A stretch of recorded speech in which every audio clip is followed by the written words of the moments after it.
Hello guys, hello, this is for Libra. Libra, tingnan natin kung anong kailangan mong malaman ngayong Mercury retrograde. Simula ito ngayong June 29 hanggang July 23. This is a warning, this is an awareness para sa lahat ng Libra. Alright, let's check.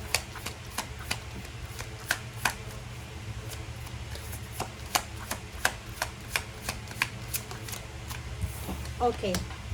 First card natin ay yung feelings mo, attitude from the past, and your intuition. So, sinasabi ng baraha sa'yo dito, kailangan mong bantayan daw Libra yung feelings mo, have faith in yourself, huwag kang mag-aalala. And now is the time na gamitin mo ang iyong intuition. Alright, so dito sa two cards na to, kung makikita mo, sinasabi na may mga career matters, professional projects, yung reputation mo, and kung ano yung, kumbaga, perspective mo sa mundo, kung ano yung, ano bang tinatawag na to? Pino-project mo, yung projection mo, kailangan natin ng careful revision bago tayo mag-move forward, okay? So, wag tayong magpadalos-dalos, okay? Kung halimbawa na may mga pause or may mga restrictions, temporary restrictions, wag nating parang, ang tawag dito, wag natin yon isipin na katapusan na, closed doors na, failures na, rejection na, okay? So, ibig sabihin, gamitin mo yung Mercury retrograde na to na mag-reflect. May mga past plans, projects ka na akala mo tapos na, pero pwede mo pa lang simulan siya after ng Mercury retrograde. So, may mga delays, may mga hang-ups, may mga postponement na nangyari na hindi ibig sabihin rejection or denial na yan. Okay? Binibigyan ka lang ng universe ng oportunidad para proteksyonan ang iyong reputasyon. Okay? So, sa trabaho yan, kailangan natin i-check yung mga proposals natin, presentation, important documents, mga contract signing, ganyan. Basahing mabuti, huwag tayong magpadalos-dalos. Okay? Mga planong pagpapakasal, pagpapatayo ng bahay, pagnenegosyo, mga klaseng ganyan na kailangan tawag dito, dahan-dahan lang. Okay, huwag tayong magmamadali.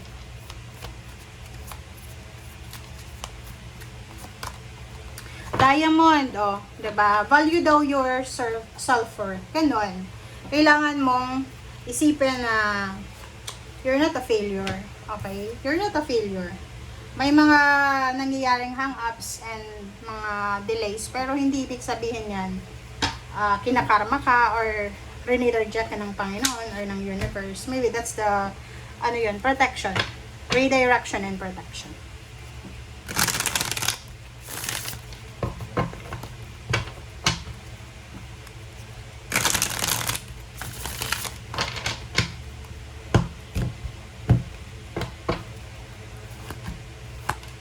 Oops, sorry. Okay. Dito sa 5 of Pentacles and 6 of Wands, so yun, sabi ko nga sa'yo, may mga delays regarding sa promotion, salary increase, higher position, recognition, awards, rewards, or kung whatever man. If you're waiting for money, lump sum of money, medyo may mga delays na mangyayari. Okay? Mag-iingat ka din sa mga taong pakisamahan mo. Okay? Mag-isip tayo ng mabuti. Huwag tayong magpadalos-dalos. And sinasabi ng barahan na kung pagod na pagod ka na sa mga ginagawa mong obligations, duties and responsibilities, huwag kang mag-alala kasi matatapos din yan. Yung mga obligations mo na yan, matatapos din yan. Okay, next is Temperance. So, sa pera, kung sobra-sobrang galit na galit ka na kasi kahit anong gawin mo, hindi mo pa rin mapaunlad yung finances mo, magpasensya ka. Okay? Yun nga sabi ko sa'yo, hindi ibig sabihin na hindi ka natanggap sa isang company, failure na. Hindi. Maybe that company hindi yan para sa'yo. May nakatadhana para sa'yo. Okay? Sa 3 weeks na to, sinasabi ng baraha, iwasan natin yung mabilis na aksyon. iwasan natin yung sabotahihin ang ating mga plano. Patuloy tayong maging inspired, maging motivated, pero hindi tayo dapat nagmamadali. Okay? Take care of your body, take care of your health, take care of your brain. Brain talaga guys, kasi nakikita ko share dito, I don't know, parang paminsan-minsan sumasakit ulo mo. 8 of Pentacles and 5 of Wands. So, may mga posibleng competition, may mga problema regarding sa pera, away, gulo, ganyan. So, iwasan mo na lang.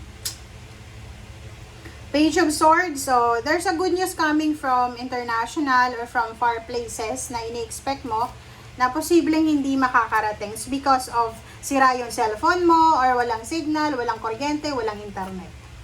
Okay, next is sinasabi ng baraha sa'yo, pagod na pagod ka na sa paghihintay kung kailan ba darating yung balita tungkol sa kaperahan. Parang nag-aantay ka dito ng lump sum of money or any amount of money. Ang tagal dumating, so kaya naboboard ka na.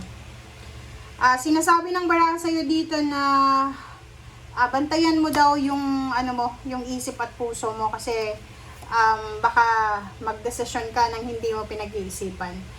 May mga relationship, may mga past traumas ka na posibleng magbabalik. But ngayon ay kung magbalik man yung mga past traumas mo, hindi ka na masyadong apektado kasi naka-move on ka na eh, 'di ba? Naka-recover ka na. I don't know if it's a love life or it's about the family life. Basta naka-move on ka na eh. Or kumbaga, alam mo na kung paano i-resolve yung issue. Next card natin is Queen of Cups and Queen of Pentacles. So, you're dealing with the water sign na babae. You're dealing with the earth signs na babae. Ang nakikita ko dito, maybe you're dealing with the Pisces, Scorpio, and Cancer, or you're dealing with Virgo, Capricorn, and Taurus. So, yun. Nakikita ko rin sa'yo dito na you're waiting for a travel or plane tickets, schedules, parang ganon. Pero sinasabi ng baraha na this 3 weeks na to, kailangan ano lang tayo, kalmado lang tayo. Okay? Kailangan wag tayong magmadali. Okay? Kasi proteksyonan mo daw kung ano yung meron ka sa ngayon. Pag hindi mo na proteksyonan yan, posibleng pagsisihan mo siya pagdating ng August. August 1 pa lang, nagsisisi ka na. Okay? Sabi ng baraha sa'yo dito, may mga plano kayo mag-travel, mag-business, mag-asawa, planong magpakasal, magpatayo ng bahay, magsimula, mag-resign, lilipat sa ibang trabaho, plano mong umutang sa bangko or whatever man. Ipagpaliban mo muna siya ngayong July. Thank you guys for watching. Bye!